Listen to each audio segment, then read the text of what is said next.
Hello and welcome to the OVERDRIVE Digital Show. It's been quite a week for electric vehicles. Let's start the show, of course, with Kia's electric journey in the Indian market. It has started with the EV6, a product that challenges premium brands with its long range, quirky features, and creature comforts. But is this the EV you want to put your money on in the country today? Let's find out.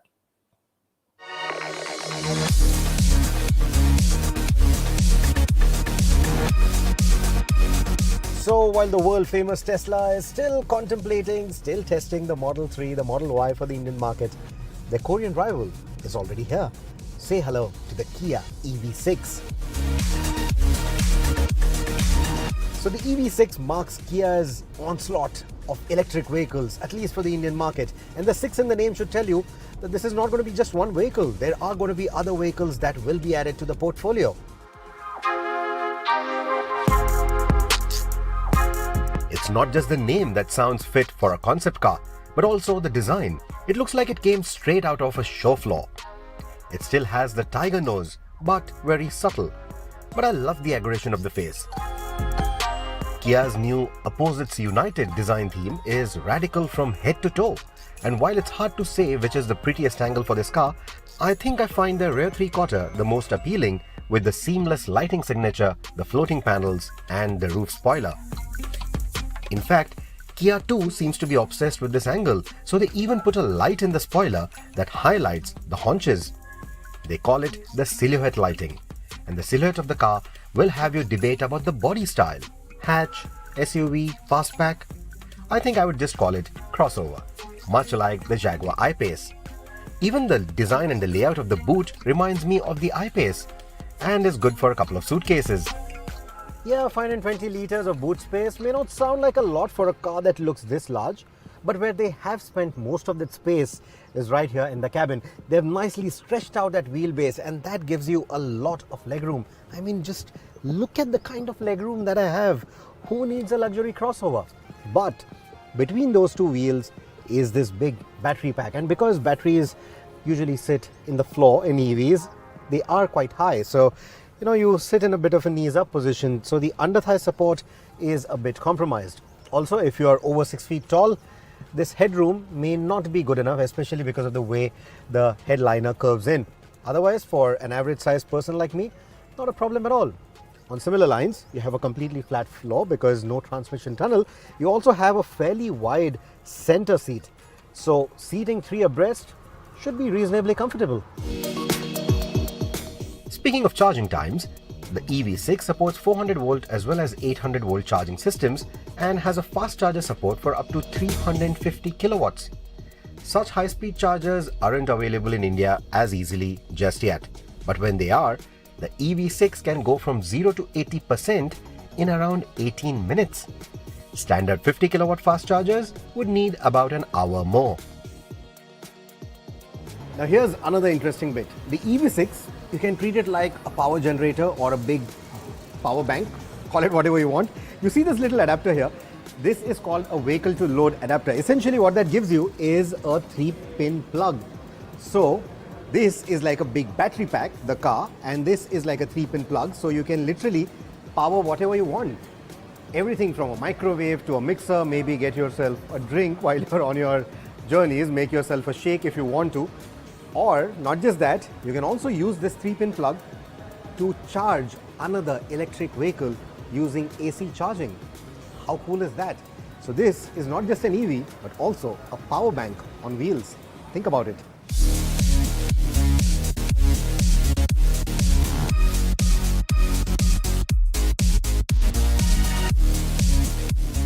Of course, we are here at a racetrack. There are no potholes or undulations to talk about, apart from one little undulation on this long straight at the BIC.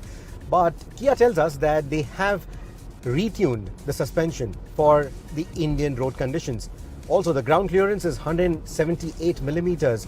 That's almost SUV territory for a lot of people out there. A lot of crossovers that claim to be SUVs. This is right up that alley. So 178 millimeters is not bad.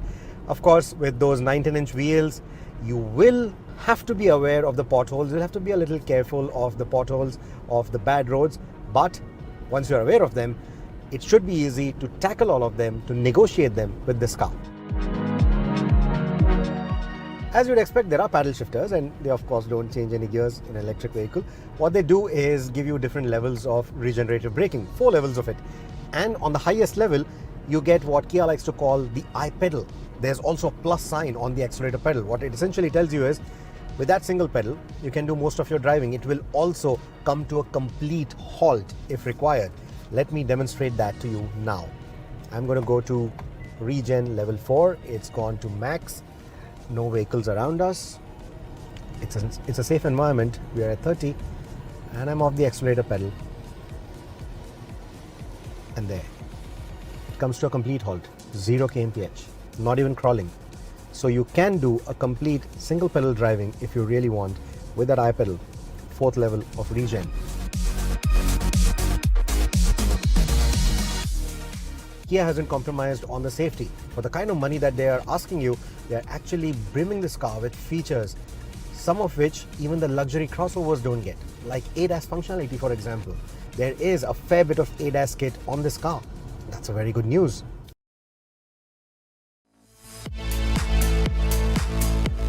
The chassis of the EV6 comprises of 63% high-strength steels, and the cabin is secured with standard 6 airbags, or optional 8. So the drive mode switch is right here on the steering. I think it's very ergonomically placed, very conveniently placed. You can quickly cycle through the 3 driving modes. You have normal, you have eco, and you have sport. So obviously we've been trying out the sport mode here quite often on the racetrack. And what the sport mode essentially does is, of course, all these 3 modes are self-explanatory. You guys already know about it. But the sport mode will not only give you much quicker responses, but will also give you much quicker braking response. The braking times, the braking distances are much lesser with this mode compared to the normal mode. We haven't been able to put it to the test in terms of the actual numbers, but we've sort of tested all of this. Now we can't really demonstrate it to you because there are other vehicles on the track that are shooting. But there is a significant difference. Let me tell you that. There's a significant difference in the way the braking manners are in the 3 different modes. Of course, regenerative braking is also working. You can also set the 4 levels like I showed you. But the physical brakes also are a lot more aggressive in that sport mode.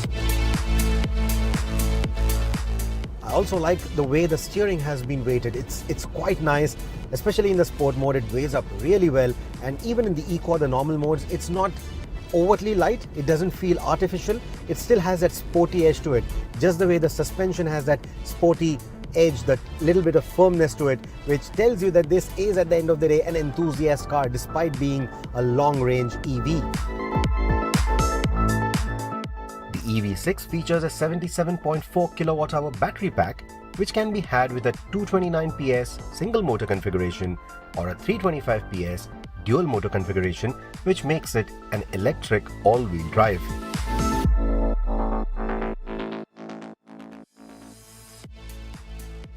Now the claimed range for this car, WLTP, is 528 kilometers. And knowing how lenient the ARAI is with such test figures and such mileage figures for EVs, I'm sure it could be well over 600 kilometers with the area figures. I think a realistic range of about 350 to 425 should be achievable on this car. That's my estimate. I'm not very sure. We haven't road tested this car. But once we do, we'll be able to confirm that. Hopefully, we'll be able to do a longish road trip with this car like we did with the other EVs. They're only limiting this car to 100 units for now. And I think it's going to sell out pretty quickly. Looking at the way the vehicle looks, performs, behaves, I think those 100 units are going to be sold out like that. To put things into perspective, a 5.2 second 0 to 100 sprint makes it quicker than the Porsche Taycan. A drag coefficient of 0.28 makes it more aerodynamic than the Jaguar I-Pace. Its claimed range is better than all the Audi e-trons.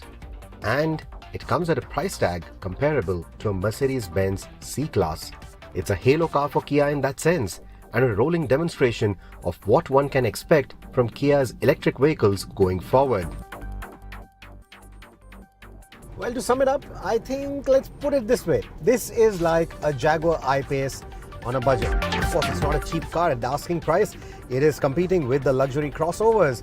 But then if you think about it, right now at least, it has no competition. The other electrified vehicles are either much lower in the segment or much higher in the segment. And this is at a beautiful midpoint where Kia is just unrivaled for the EV6. But forget the rivals, in terms of its pure performance, it's just put a wide smile on my face. Not just here on the racetrack. I'm sure that this kind of performance is going to be equally good even out there in the city, even out there in the urban environment, because no matter what driving mode you're in, that performance is always there. It's on tap. And then the whole attribute of electric vehicles, the long range, the quick charging times, it's all there. It is right up the order in terms of the technology. So all things considered, I think you could seriously consider this as a very good alternative to other luxury crossovers that are still running petrol and diesel engines. Let that sink in. In fact, as of May 2022, I'm actually going to go ahead and say that this is the electric car to buy in India at the moment. It's that good, an all-rounder.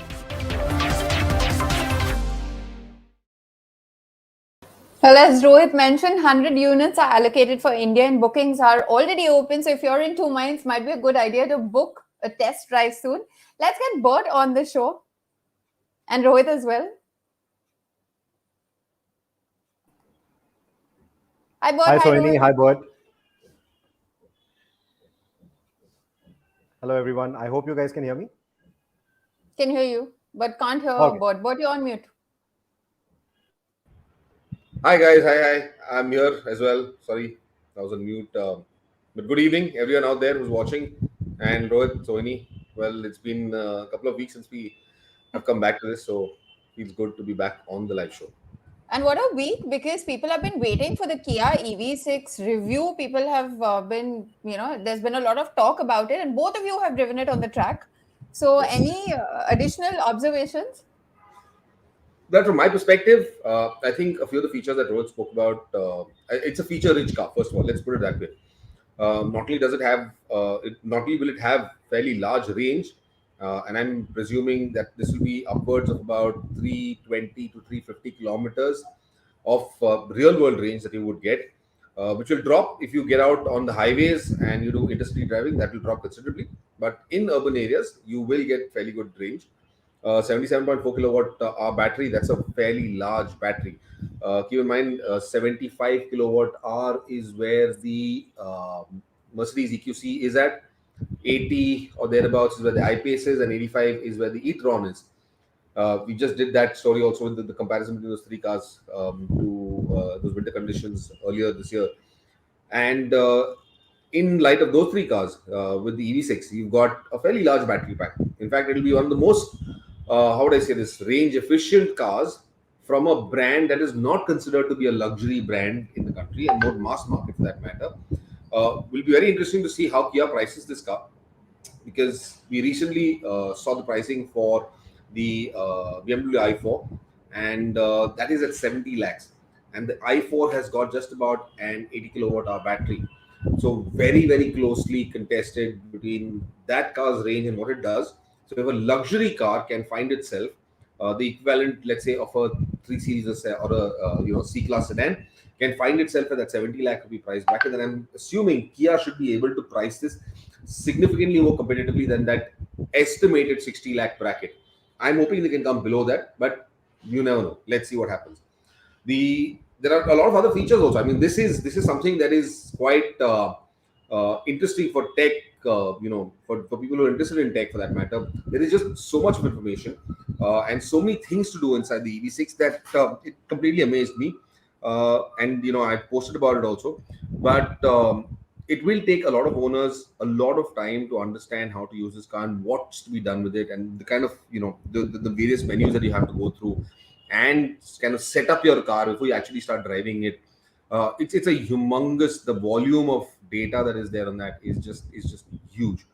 And there are some really funky things also. I mean, the storage bin, because you don't have a transmission tunnel, the storage bin under the gear lever, the gear selector knob, that circular selector knob, 4 stages of recuperation, 4 stages of regeneration. Nobody in the country offers 4 stages of regeneration as of now. And that is amazing. Then you've got the relaxation seats, which are also pretty cool. The seats just kind of, fold down, and you're able to kind of relax if you're charging the car. So all of these things make it fairly, how would I say it, that value is there with the product. You'll just have to work on the pricing. I want to ask you something, just because you mentioned it. about the reclining seats, and you said that you can relax while you're charging it. But given that this is a car that can charge, say, really quickly with a DC fast charger, would you need it? Or are So these really, yes, small I think gimmicks that you are will. coming in? So really quickly, yes, it can take up to 800 volts of charging. It is not, however, that's what the car can take, but it will also depend on what the charging station is able to provide. So not all DC chargers are extremely fast chargers. DC charging, yes, will give you seamless, quicker charging than the Type 2 AC, of course. But like we went on our drive, we went up to Sundarnagar and where we tried to charge at the cafe. The charging, even though it is a DC, it is only 30 kilowatt charger. So 30 kilowatt, I mean, you just do this simple math if you had to do it. I mean, 70 kilowatt, 70 or 80 kilowatt hour, almost an 80 kilowatt hour battery would take you about 2.5 hours to charge that battery. So 2.5 hours is good enough time for me to take a nap. Most of the electric vehicles, most of the charging stations across the country also at this point in time, they're not all fast chargers, not going up to 60 kilowatt for that matter. They're effectively in the range of 25 to about 50 kilowatt.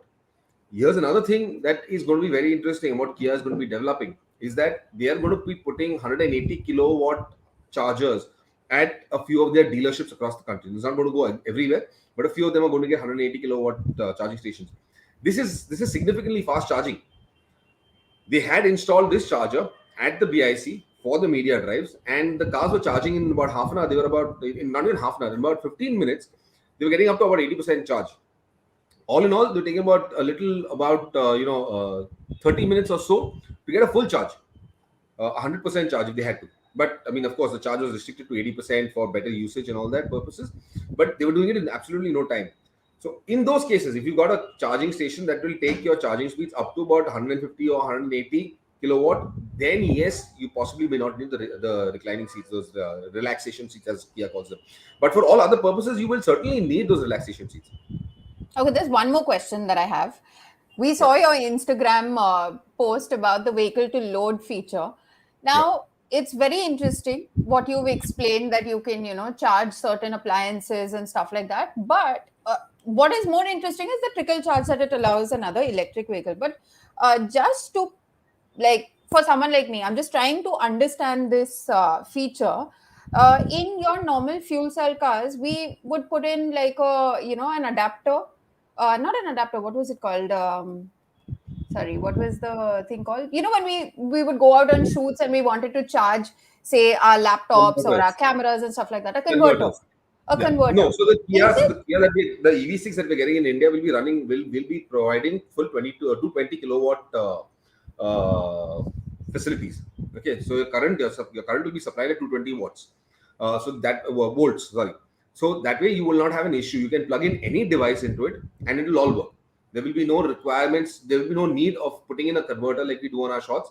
On our shoots, we will not have to do that. You can, in fact, and this would really work brilliantly in Gurgaon, where half that city, half the time, runs on diesel generators. I mean, you just take your car, plug it into your home mains, and you can technically light up your entire household, function everywhere. And because, I mean, we are assuming that power goes out for 8 hours or 10 hours, the EV6 will be able to power almost every device in your house for those many hours. It can power, and this is unofficial, of course, but apparently on tests that Kia has run themselves, they found out that an air conditioner, 1.5 ton air conditioner, can run for well over 24 hours just drawing power from the EV6. Oh wow. That's 24 hours plus. So you can now imagine that, I mean, if you had to plug it into your mains, you'd be able to run your air conditioner. At least one air conditioner inside the house would run if you didn't have power. You could run your television at the same time. You could also operate your laptops, your mixer, your food processors, your microwave ovens, maybe an induction gas stove if you wanted, or whatever you wanted to do for that matter. Your EV6 has got enough of charge. So it is that is a fairly significant development for this segment, because no other EV in the country today offers you the V12 feature. And that makes the EV6 a very, very important thing, a very important car as well, in terms of having this multitude of abilities. You can take it out on camping and take an induction cooktop, take whatever you want and utilize it over there. Okay, I did have a question about that also, but I'll get back to it. We'll answer some of our viewers' questions. Bhargav wants to know if the Kia EV6 is priced between 50 to 60 lakhs, will it be a tough competition for the i4 and the Volvo XC40 Recharge? Well, Bhargav, not actually, because you see, in India, car sales don't only depend upon the pricing. For that matter, there is also a status value added to it, and those who want a BMW will still go in for a BMW or for the XC40 Recharge. Now, having said that, I've sat inside the i4, I've seen the interiors, I've felt the whole quality of the materials, the fit and finish, and everything, and that is significantly more premium than the EV6. Okay, the EV6 isn't bad. That isn't to say the EV6 is bad. The EV6 is all fantastic quality, but you can feel the plastics. Okay, it does not have the kind of premiumness and richness that the i4 has, which is why I'm coming in from this point that i4 BMW have priced it so aggressively. It puts an entire spin on whoever else is entering this market with an EV, because they will now have to rethink how they're pricing their cars for the Indian market. All right.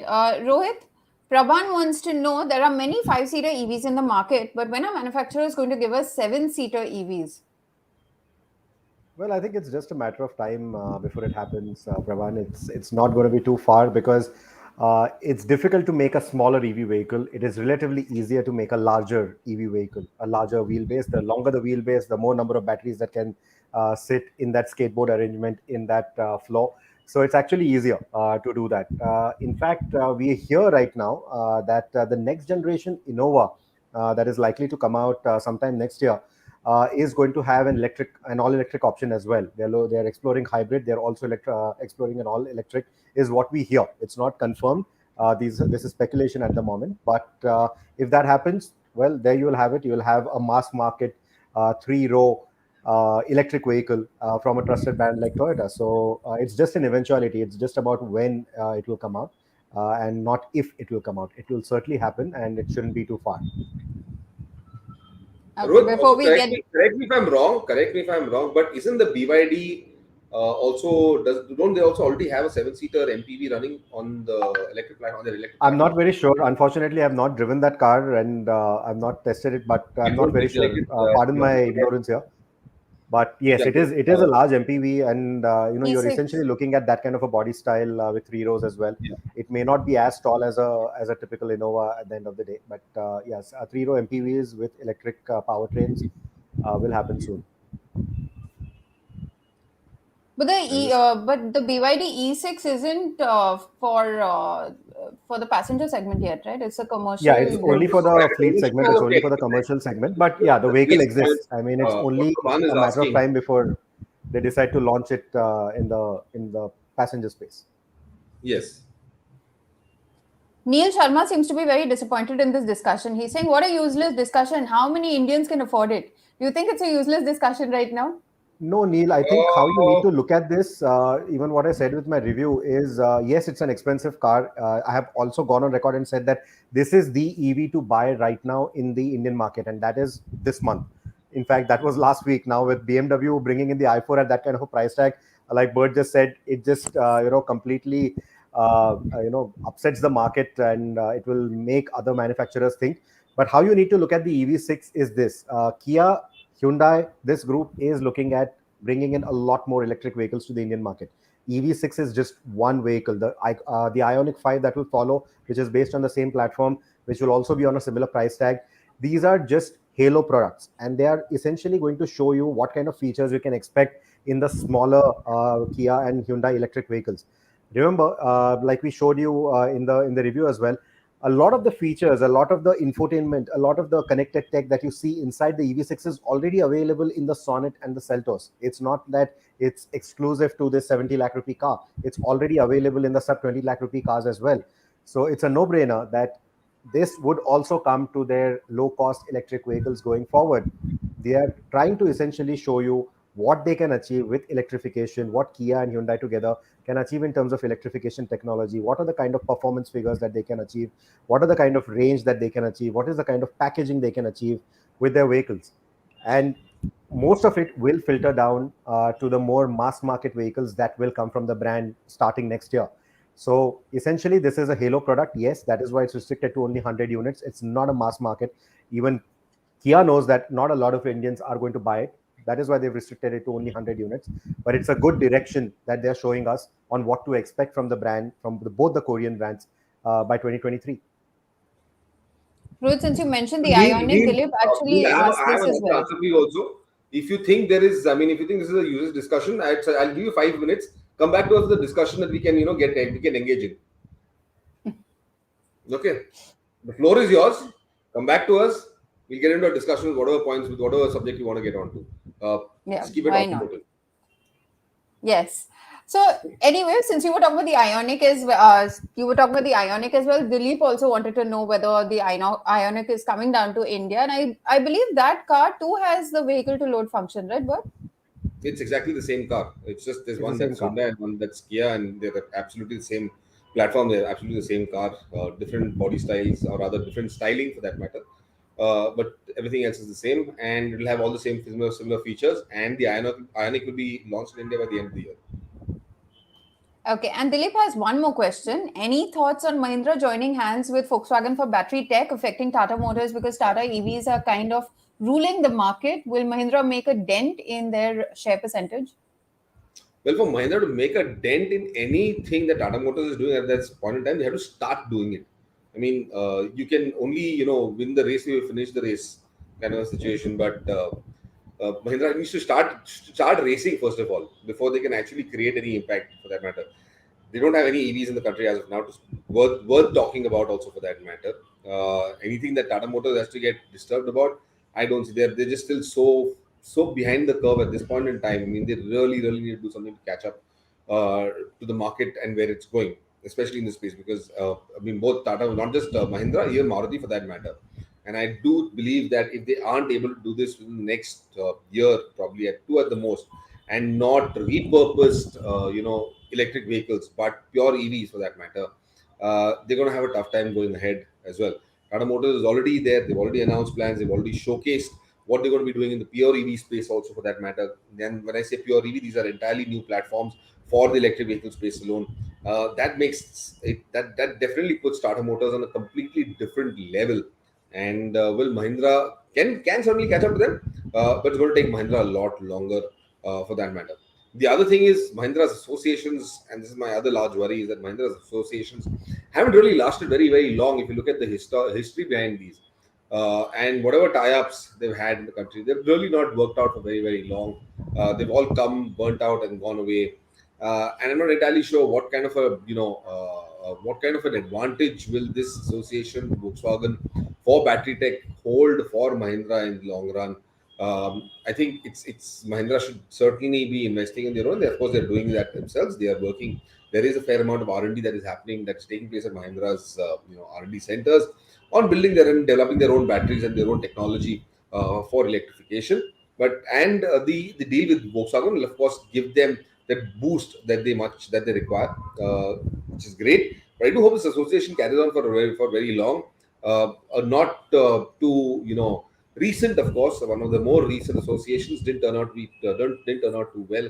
So we'll just have to wait and watch how this entire JV kind of progresses. All right, Schaffmeister wants to know, looking at the current state of electricity generation and supply across the country, do you think we are ready to transition to EVs, given it would put even more load on the grid? Well, this is the cardinal $1 million question that everybody has in their minds, and this is globally. All right, and this has taken place all across the world. This is not just unique to India or something. That's not Schaffmeister. In most countries, there was always this balance that was being brought about as to how many EVs will a manufacturer offer, and then how much of power or infrastructure will governments be able to provide them with to ensure that this transition to electrification is seamless. And so far, no one's winning that battle. All right, most of the automotive industry has stepped up, has put out vehicles over there, and are selling more and more. But the infrastructure still isn't up to the levels needed to support electrification. Okay, this is going to be a problem in India as well. I remember early on, and this is from just before pandemic as well, where a lot of conversation happened. Government issued statements and came out, beating the box, shouting on the rooftops as usual. We want the automotive industry to move to electrification, bring out electric cars, start selling them in the country, manufacture them here. What are you all doing? X, Y, Z, Falana, Dinka. All of that happened. Today, we don't have an electrification grid to support the cars that are there currently. Right? If you buy an electric car, you're going to be using it inside urban areas.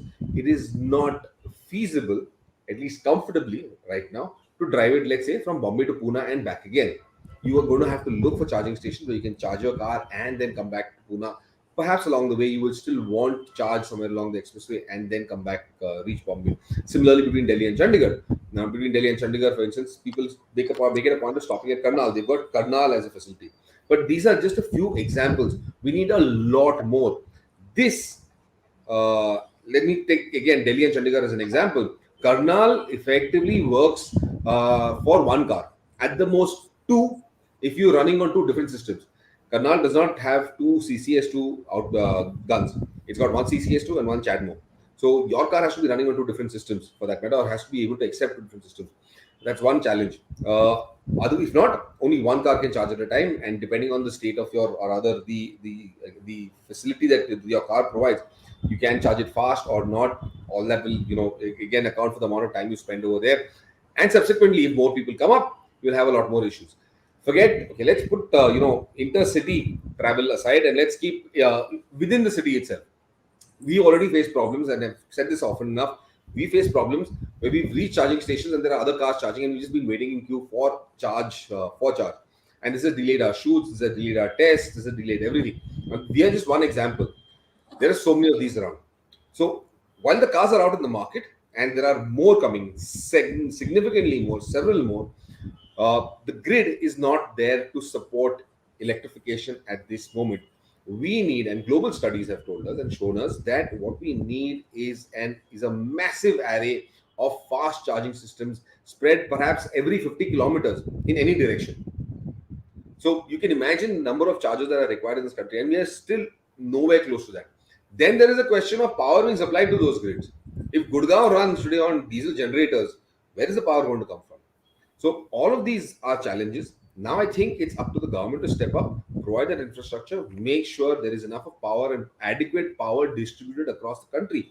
Even today, I was just talking to Rohit yesterday. Rohit is, you know what, but the power just come back on. It's Thursday. And I was like, shit, Pune is still going through that whole phase that I went through almost a decade and a half ago. We used to have Tuesdays and Thursdays. There was no power in the city. That still exists today.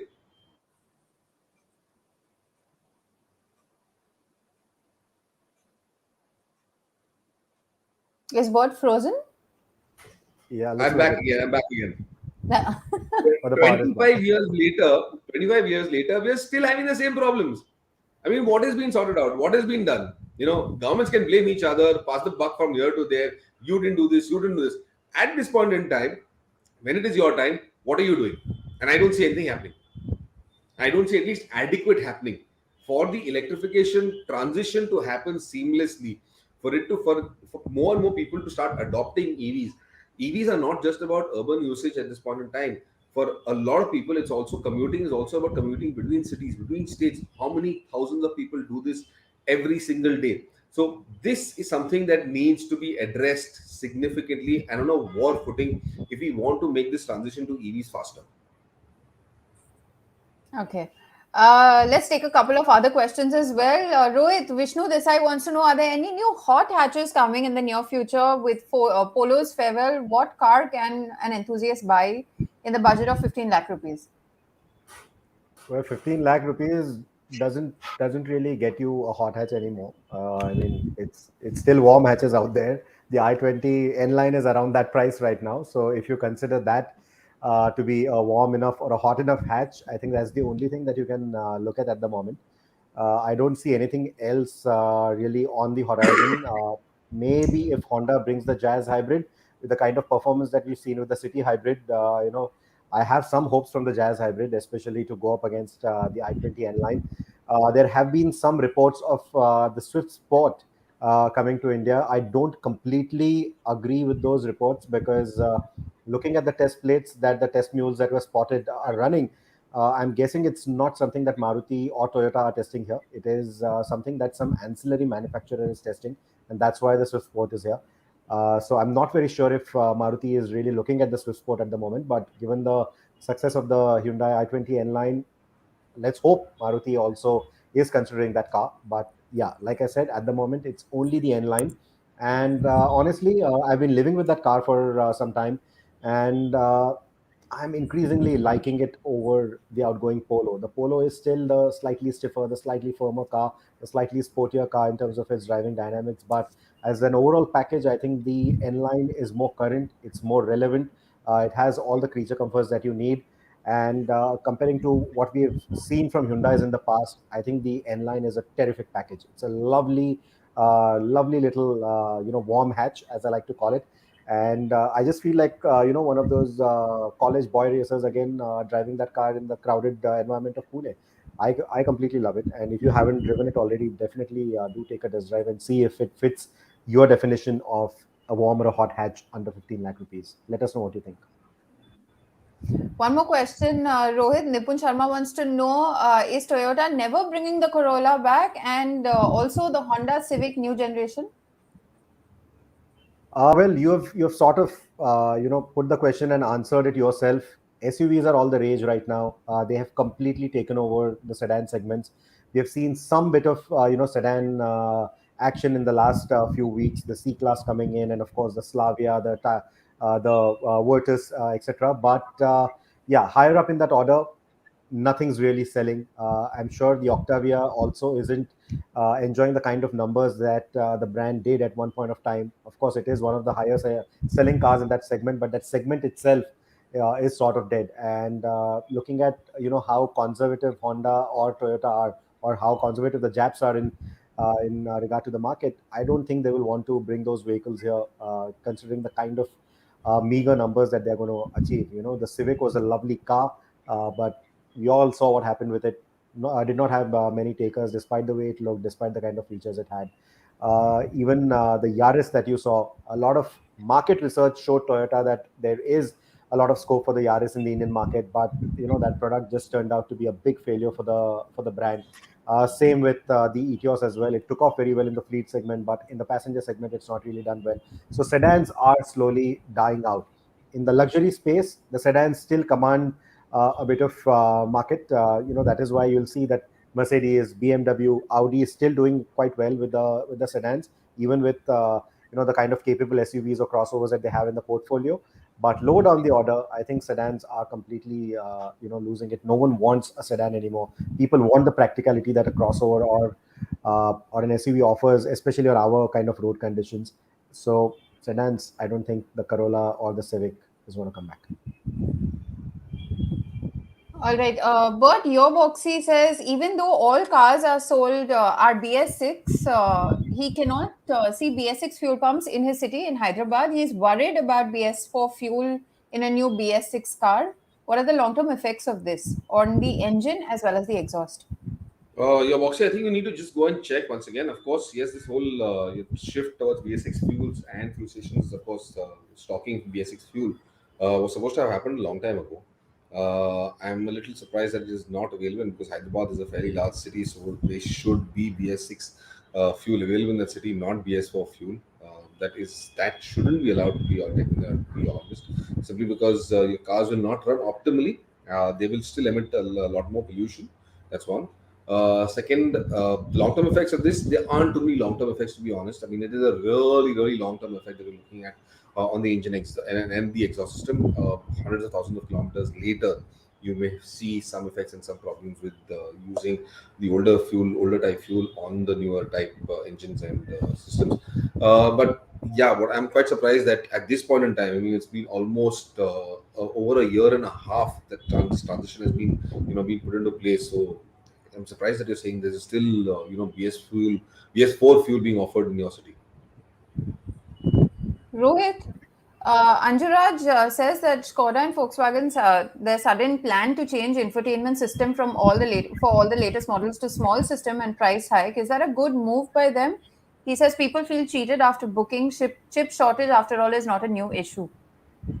I completely agree with you, Anjuraj. I think Volkswagen and Skoda should have planned better, especially the chip shortage has been easing out now. That concern has been easing out for a lot of manufacturers, and after taking so long testing these vehicles and then coming to the market with the whole India 2.0 strategy, I think they should have calculated better. The kind of issues that they've had and making those recalls, changing stuff in the car. Now also making changes to the feature list. What we have driven, what we have reviewed is something else compared to what the current generation customer is going to be buying out on the road. So I think it's bound for customers to feel cheated. I completely agree that yes, chip shortage or other supply concerns could have led to this, but they should have calculated better. They are not new to the game. They are not new to this business, and as a group, one of the largest groups in the world, they certainly should have planned better, especially when these are, do or die products for them. They should have planned better and gone to the market with a more convincing package. Not this is, in my books at least, not acceptable. But Dilip Kumar wants to know why have Toyota increased the price of the latest Fortuner? Why is it so heavy? Because it neither is as tech savvy as the Gloster or as immense as the Endeavour, just cosmetic updates. Do you think that 55 lakh rupees is worth the price? Well, 55 lakhs is certainly very steep for a Fortuner today, to be honest. It's extremely steep. I remember the days when the Fortuner was still available at 25, 30 and thereabouts in its early, first earlier generation. And even then it was expensive, but 55 lakhs, yes, sounds like a lot of money. But the fact of the matter is that it's not just the Fortuner, almost everything else in the market also has gotten more expensive because input costs, cost of steel, inflation, everything has driven prices up considerably. Even the rise in fuel prices, for that matter, has driven everything up considerably. And that's essentially where prices have, slowly, we haven't really noticed this, and most manufacturers haven't kind of come out and announced that, oh, we are hiking our prices by so much, and this very few of them have done that. But most manufacturers have chosen to kind of slowly raise prices over a period of time, and that's essentially what we are seeing. So yes, the pricing is heavy, like you said. So it is genuinely heavy. But at the end of the day, what you get in it is epic. I would say legendary build quality and reliability. You get that Toyota badge is definitely carries a fair amount of premium with it. It's nothing like the Gloster, let me tell you that.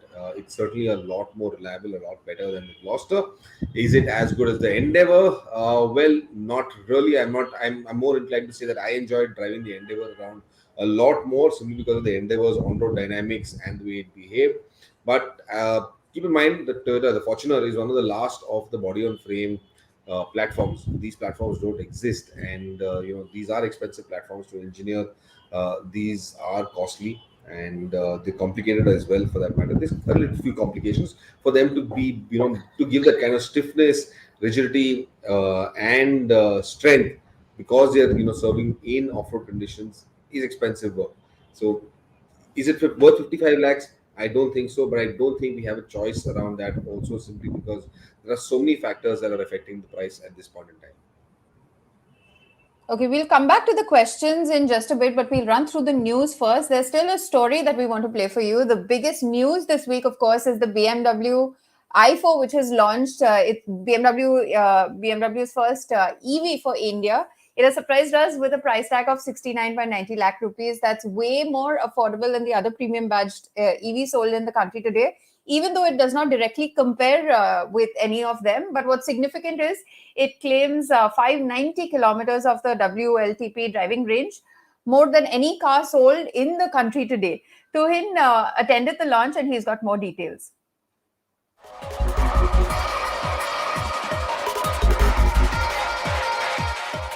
BMW India may have been late to the EV party, but it's made up for it in more ways than one.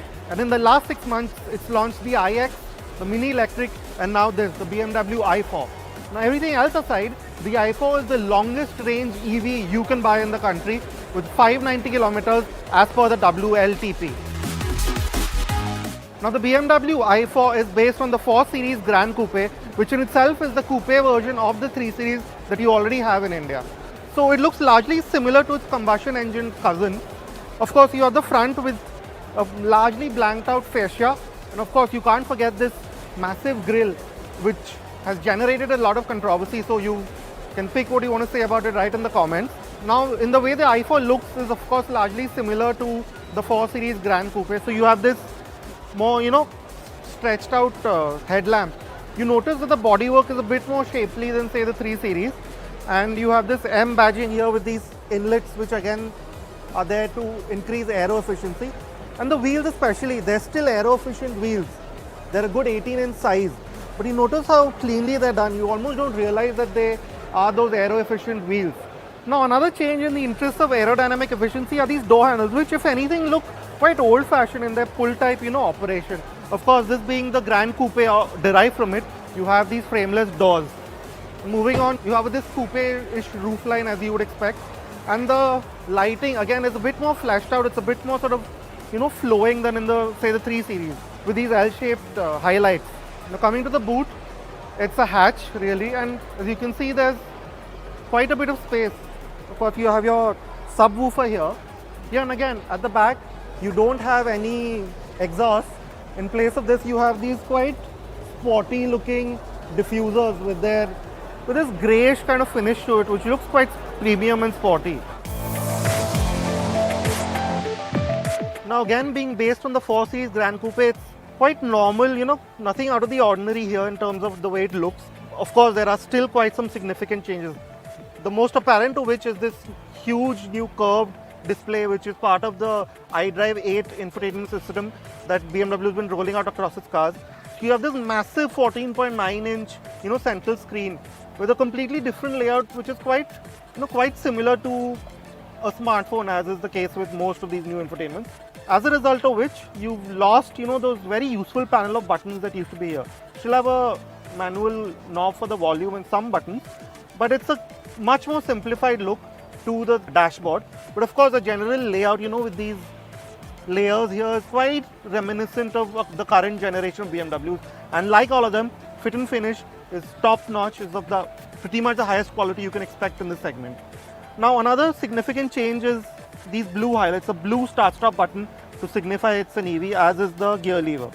And aside from the regular park, reverse, neutral and D, you now have B mode, which is the weight and process of reasoning by which they support their opinion, their possible bias in favor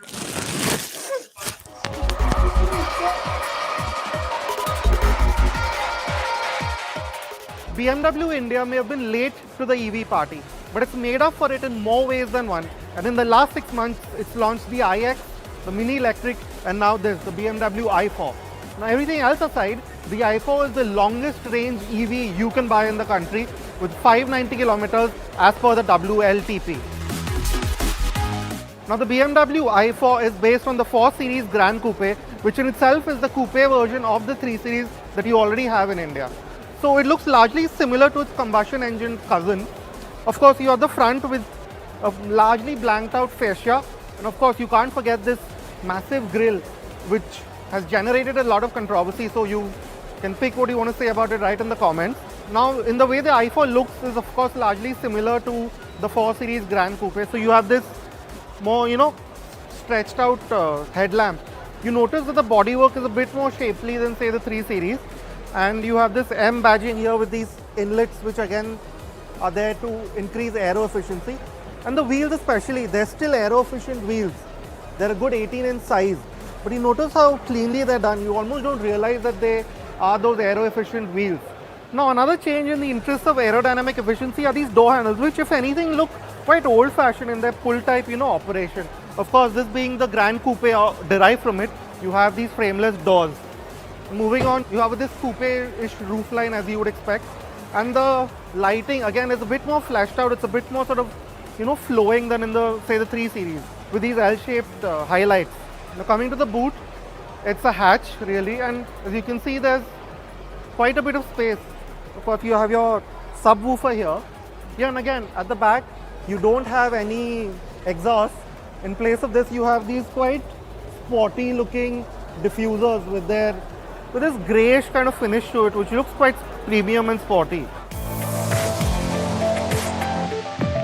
Now again, being based on the 4 Series Grand Coupe, it's quite normal, nothing out of the ordinary here in terms of the way it looks. Of course, there are still quite some significant changes. The most apparent of which is this huge new curved display, which is part of the iDrive 8 infotainment system that BMW has been rolling out across its cars. So you have this massive 14.9-inch, central screen with a completely different layout, which is quite similar to a smartphone, as is the case with most of these new infotainments. As a result of which, you've lost, those very useful panel of buttons that used to be here. Still have a manual knob for the volume and some buttons, but it's a much more simplified look to the dashboard. But of course, the general layout, with these layers here is quite reminiscent of the current generation of BMWs. And like all of them, fit and finish is top notch, is of the pretty much the highest quality you can expect in this segment. Now another significant change is these blue highlights, a blue start-stop button to signify it's an EV, as is the gear lever. And aside from the regular park, reverse, neutral and D, you now have B mode, which is the one-pedal driving mode. Yes, this car can one-pedal drive, and it produces a significant amount of regenerative force, like we've also noticed in the BMW electric.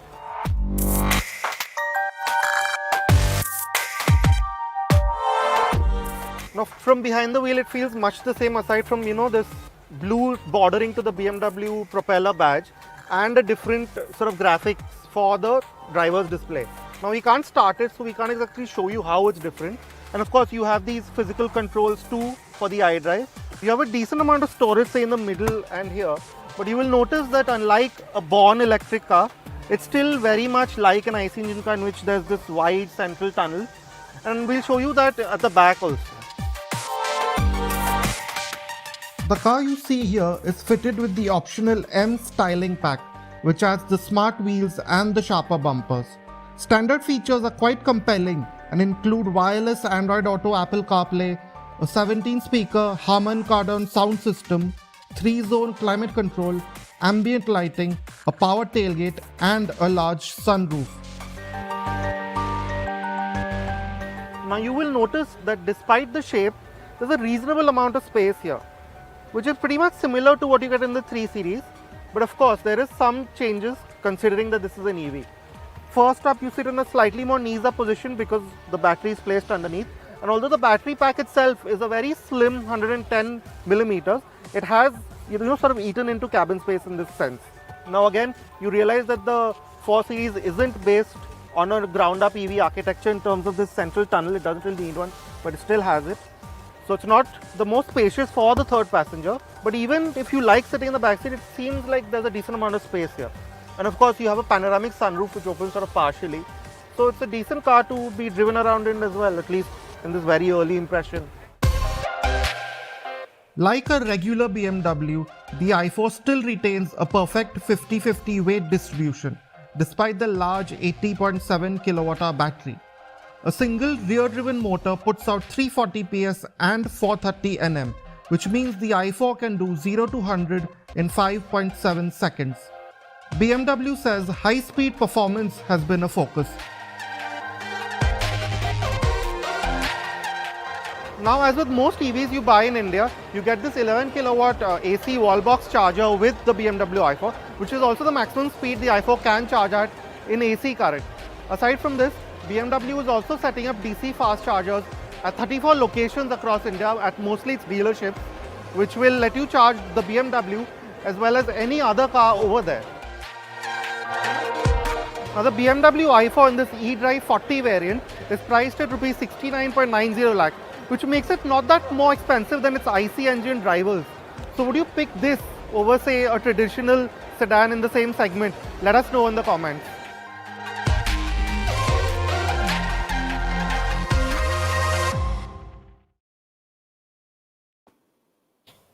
All right, guys, we have our lovely producer to thank for that great visual that appeared in the middle of the video, and then we had the video repeating because his laptop fell. And you cannot blame me for snacking a bit. It's the evening. I think everybody is snacking. Bert, you show yours. You're on mute, Bert.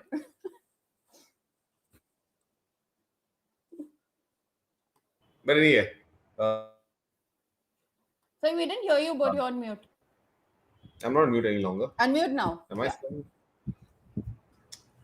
So yeah, I mean, this happened to all of us. I've been cup of tea, and of course I got some snacks somewhere. I know that. Yeah, here, right next to me, I've got everything set up and kept ready for those three breaks. This is work from home, my friends, but it's all okay. It's all good.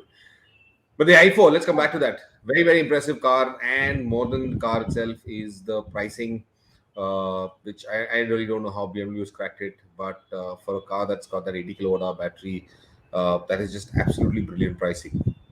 How I do believe, I also think that because this is not an entirely 100% ground up pure EV structure platform that they're working on, has enabled them to kind of cut costs or rather save costs in a lot of places. So I guess that's one of the reasons why they're able to get that pricing, so aggressive for that matter. But I'm now looking forward to driving that car and seeing this. I was unable to go to Delhi when the but these first experiential kind of few minutes that some of our colleagues in some other publications and other brands kind of got to an experience. It seems to be quite impressive, and it seems to be like any other BMW, and it can drift. So yes, expect to see that very shortly as well, as soon as we get our hands on a car for a longer, more comprehensive story. But yeah, I'll just wait for it. I'll just wait for it to come over to us. But do we know how BMW have managed to price this under 1 crore rupees?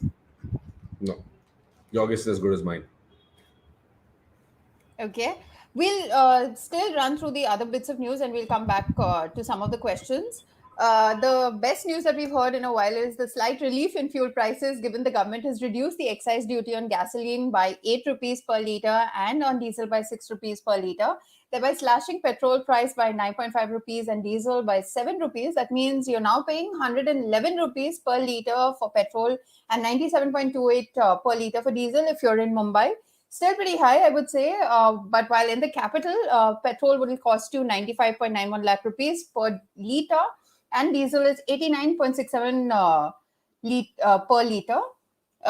We can thank oil companies for passing on the excise tax reduction rates to customers despite losing 13.08 rupees per litre on petrol and 24.9 rupees per litre on diesel due to holding rates. Moving on, Mumbai Traffic Police have announced they'll be charging pillion riders 500 rupee fine if caught without a helmet in the next 13 days.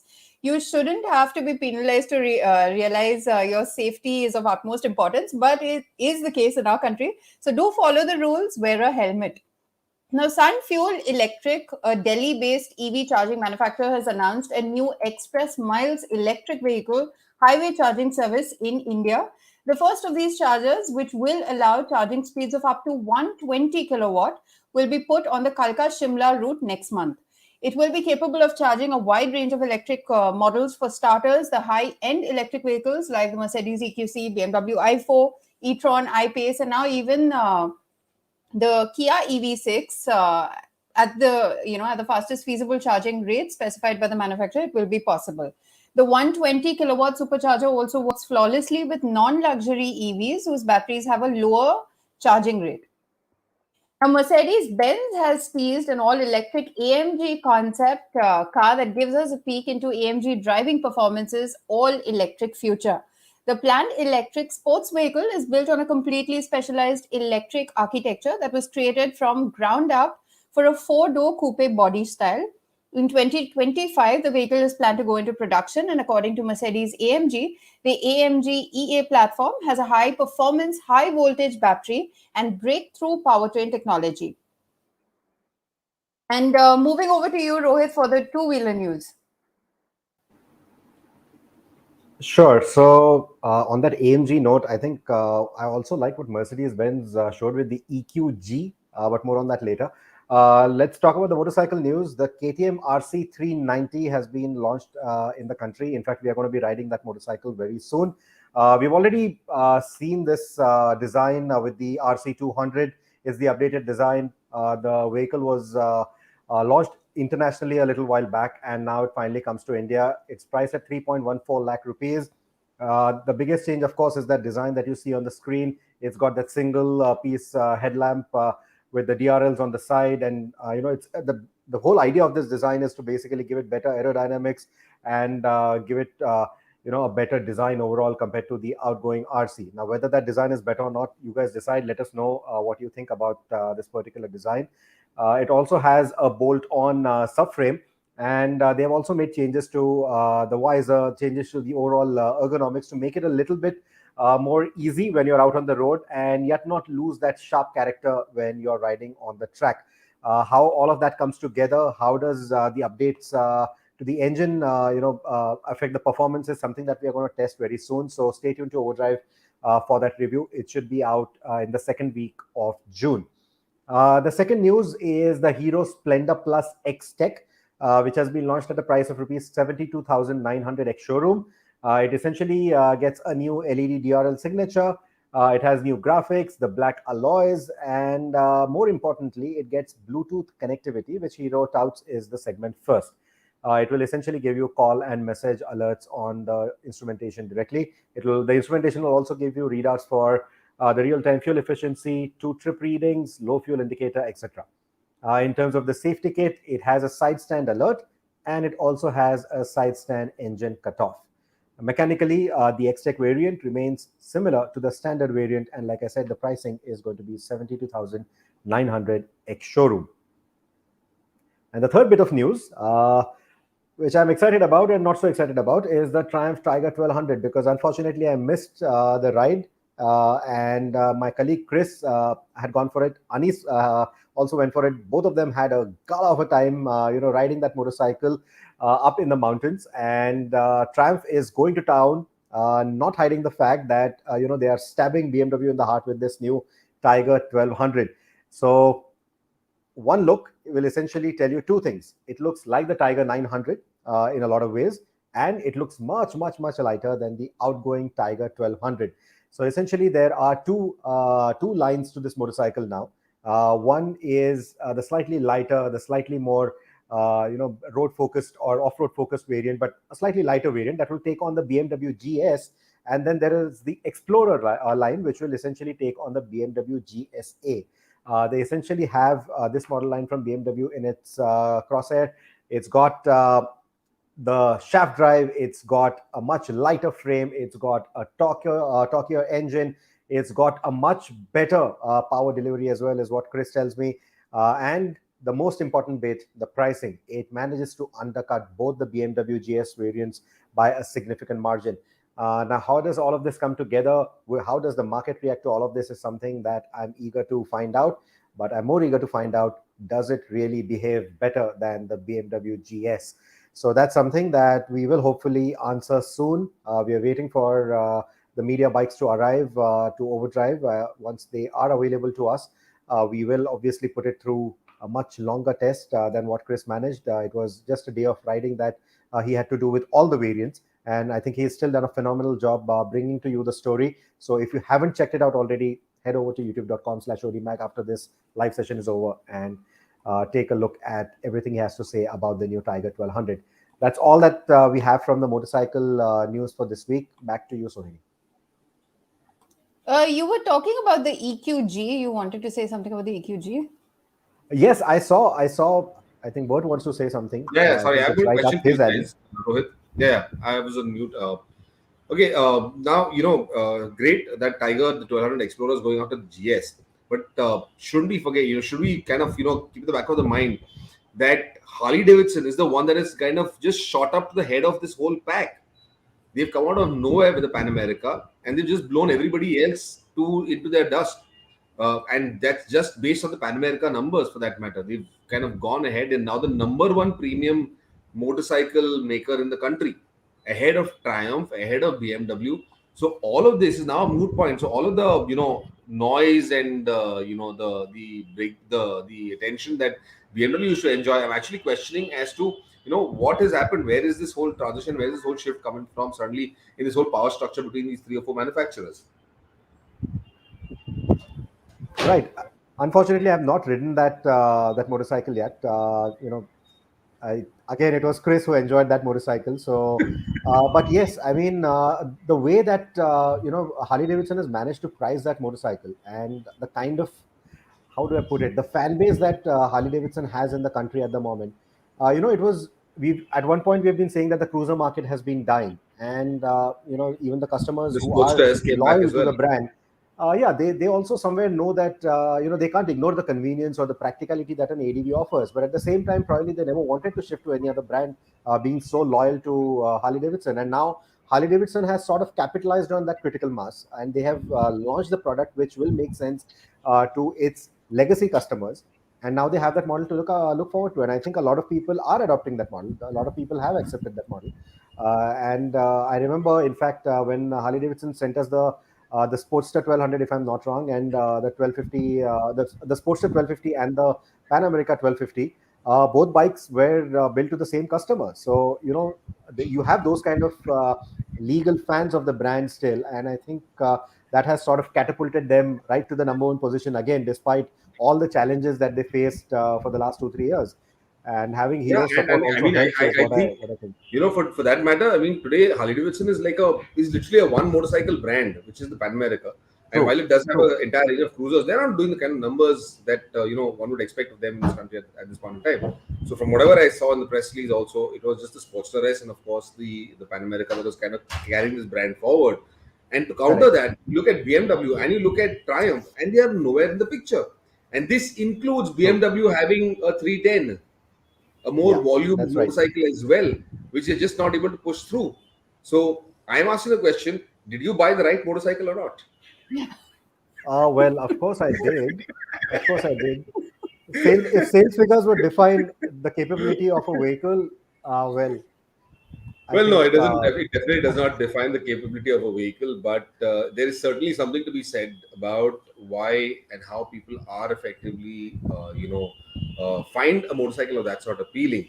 Uh, right. and despite all of our best expert, well-informed, well-judged opinions, sometimes the other people may not be looking at everything that we may not be looking at from the perspective that we look at motorcycles or products True. with, and they have a completely different opinion as to what appeals to them and why would they want to buy it. Just the fact that Harley Davidson is doing as well as, and they're significantly ahead of the competition. I just hope that if they're able to maintain this momentum, it would be fantastic. But it definitely teaches us, or at least shows us a few things that I think now BMW and Triumph, for that matter, have to focus their attention on how to get market share away from Harley Davidson. Not the fight amongst themselves, not between Triumph or BMW for that matter. They have now got to look at saying there's a third competitor, and well, they've got a bigger agenda. I think Rohit's son wants to join the show as well, doesn't he? Yes, he sometimes does. Uh, He has an opinion as well. he has an opinion Why on should you everything. not let him? I think even he prefers the BMW to the Harley Davidson. In fact, I very don't think recently, so. I don't think so, Mr. Pradkar. I think he's trying to no, counter in fact, no, I will. In fact, tell you one thing that happened recently when we were in Munnar for one of the shoots that we recently did. That story will be up on OVERDRIVE very soon. But my son was with me, and he is all of 7 months old, and he usually responds to engine sounds. That is something that I like in this generation where these guys will grow up to drive EVs. I think he still loves engine sounds. He responds to engine sounds. But there was this Street 750. Which was very close to where we were staying in Munnar. And every time the Street 750 would go up and down the street, this guy would start crying. That was the only sound he did not like. So I think, he doesn't like Harley Davidsons.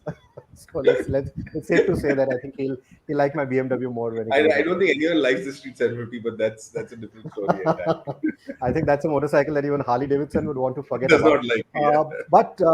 But I think there is a story right here. There's the new Tiger 1200. There is the updated 1250. There is the Harley Davidson. I think there's only one way to find out if the Harley Davidson deserves the Time kind to of head numbers out that to it's the got. hills. Let's go Isn't and it? take these motorcycles to the hills. Let's start planning. Yes. We are planning. We will go there. We will do this, and we will have some fun and bring you yet another epic story very, very soon. Talking about heading to the hills, Bert, and that too on a two-wheeler, maybe you want to shed some light on this next question and your situation. Where is the map of India? Where are you today, Bert? So, okay, let me show you where I am today. To do that, I need to do something a little. Where I am today is at home, and essentially that is what is happening to me today. So I had a minor accident a few days ago, and I say minor because I was just fortunate enough not to have broken my bones and just had a deep gash 4 stitches, and that's about it. But the way it came about was I was riding into my apartment. I'd just come from outside and I was just heading back to my apartment, and I was passing by another car which had just parked, and the driver got out of the car without looking behind him, and happened to open the door straight onto my right leg. So it was such an instantaneous thing that I didn't notice what happened, and neither did he realize what happened as well. But yeah, the effects you're seeing, and that is why I'm here this weekend at home, and there is no map of India right behind me. But next week, the map will be back again in place, guys. Okay. Here's one more interesting question from Schaffmeister. He says he recently went on a 350-kilometer drive in his car and found himself with aching neck and shoulder muscles. How do you find the right driving position for long-distance comfort? Well, technically, there isn't a right position or an ideal position. You kind of discover this over time as you're driving. You kind of figure this out, and you just keep changing. The only thing I can say is just don't keep sitting and driving for too long, for too many hours. Take a break, stop, get out, stretch. Just grab a cup of tea, bathroom break, whatever it is you have to do. Just get your bones realigned and then back into that seat if you're driving, and especially if you're driving for 12 hours, 14 hours, or longer for that matter. So just keep doing that. Just keep getting out of your seat. There isn't an ideal or the perfect position. No one will ever find that perfect position for themselves.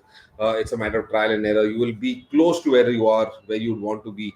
But the only way to kind of counter backaches over long, and we do suffer from all of us in the team suffer from that, is just stop, get out, stretch, walk around a little bit, let your muscles relax, and then get back in the driving position. Rohit, Prabhan wants to know which is the better 7-seater SUV, the XUV 700 or the Safari? To live with, I'm going to hold on to that last bit. To live with, unfortunately, I can't tell you that way because both Tata and Mahindra refuse to give us long-term vehicles. So we haven't really lived with these two vehicles to be able to tell you which is the better vehicle to live with. But which is the better car, from our standpoint, is something that you should check on youtube.com/odmag. Just search for XUV 700 versus Safari. We have a very detailed story done by my colleague Simran Rastogi. He has gone through all the aspects of the vehicles, including features, design, comfort, the practicality. So do take a look at that, and you will have your answer right there. Because that will help you identify, because the way in which we do our comparison stories, we have different parameters that we score these vehicles on. So whatever parameters or whatever particular criteria is important to you, you will be able to see which one scores better, and then you can make a more informed buying decision if that's what you're looking at. Now, this seems like a dream question today. So Sudesh wants to know, India needs affordable EV cars made in India priced at 6 to 10 lakh rupees. Will we see that day when we will see an EV car priced at 6 to 10 lakh rupees? Possibly, but it's a very, very tough situation. It's a very, very challenging situation to be in. What we have to remember is that manufacturers can offer an EV today in that 6 to 10 lakh rupee bracket as well. But then you're looking at cars that will give you a range of about 120 kilometers WLTP, which means that range could come down to 80 kilometers or even lesser, what scooters are offering you. So, you really question yourself whether on a full charge, does that car become then a practical solution for anybody? I don't know. So it's going to take some time, maybe a long time for that matter, for cars to come out in this price bracket. Maruti has already indicated that's an extremely tough and challenging situation for them as well. To make a car, affordable, small car, electrified, it's extremely tough. And unless battery prices come down, and that is not going to happen anytime soon, it is a pipe dream at this point in time. It is a pipe dream. Okay, Rohit, Magic Mania wants to know, is the S-Cross a worthy buy right now? He wants you to recommend a high-seating auto-transmission SUV up to 20 lakh rupees. Well, if you want a high-seating vehicle, the S-Cross is clearly not something that you should look at. It's a proper crossover. It's ideally targeted at those who want a more car-like driving feel with an increased ground clearance when you compare it to a hatchback or a sedan. So that is what the S-Cross is, and that's what we've repeatedly said in our reviews as well. So if you want that high seating, you'll have to look at something like a Creta. You'll have to look at something like the Thar, or maybe the XUV 700. And you have variants from all these vehicles that are around the 20 lakh rupee mark as well. my choice would be the Creta. I think it is one of the best all-rounders in that 20 lakh rupees zone at the moment. Or you could also look at the Kia Seltos if that design appeals to you more than the Creta. But I think that's the perfect all-rounder in terms of the kind of features it offers, the driving position, the ground clearance, and the overall reliability of the product. So Creta would be my choice, considering you want a high seating. Otherwise, the S-Cross is a perfectly nice car. I particularly like that car quite a bit, but it doesn't give you that high seating that you're looking for. He also wants to know whether, what's a small automatic car just for the city that you would recommend. Best small automatic for city drive only. I think the current Celerio, I think it's quite a nice package for what they've managed, and that AMT works quite well. You could look at that, or if you want to stretch a little bit more, I think you could look at the Swift. The Swift is another nice vehicle, and up to 15 lakh rupees, you could look at the i20 N line. So across different price brackets, I think the Celerio, the Swift, and the i20 N line are my choices. I'll give you a few more choices. I think there is also the Quid. Let's not forget that. That's one good choice over there. Renault. And there is also the i10, the Neos. Good choices. But keep in mind, all of these cars today don't use torque converters. They're all AMTs. What you're going to get is an AMT. So be prepared for that. So that's the small city car that you would want, small automatics. All of them are going to be AMTs. All right. One last question. When can we expect the Citroën C3? Well, I think Bert logged out. Yeah, so the C3 is expected to launch sometime in June. You can stay tuned to Overdrive. We are going to be driving that car in the first week of June. The second week of June is when our review of the vehicle will be out. And we have been told that around the end of June, the third or the fourth week of June, is when they will announce pricing for the C3. So around July, August is when the delivery should start. They are targeting the festive season, the Indian festive season, for the launch of this car and to deliver this car, of course. So I hope that answers it for you. All right. So that's about it for this week. But let's take a quick look at the teaser of what we have on the show for you this week, tomorrow at 1 p.m. and Sunday 12:30 and 8 p.m.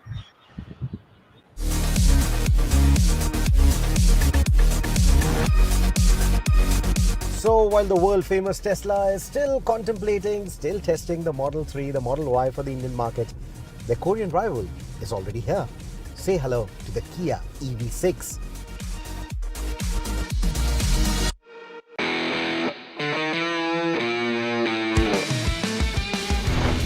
Now this is the new generation Triumph Tiger 1200. This motorcycle which you see before me is the GT Pro variant, and as its name suggests, this is the more road-focused motorcycle, whereas the Rally, which we'll be riding later on in the day, as its name suggests, is the more off-road-centric motorcycle.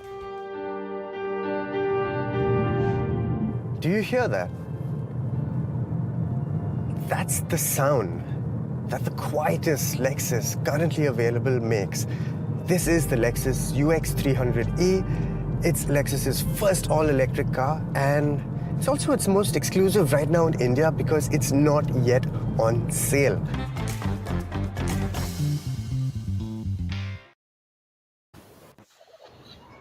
The EV on TV as well. So do tune in tomorrow. We'll catch everyone next week then. All right. See you guys. Have a nice weekend. See you guys. Take care. guys. Ride safe. Bye. And definitely do watch Top Gun.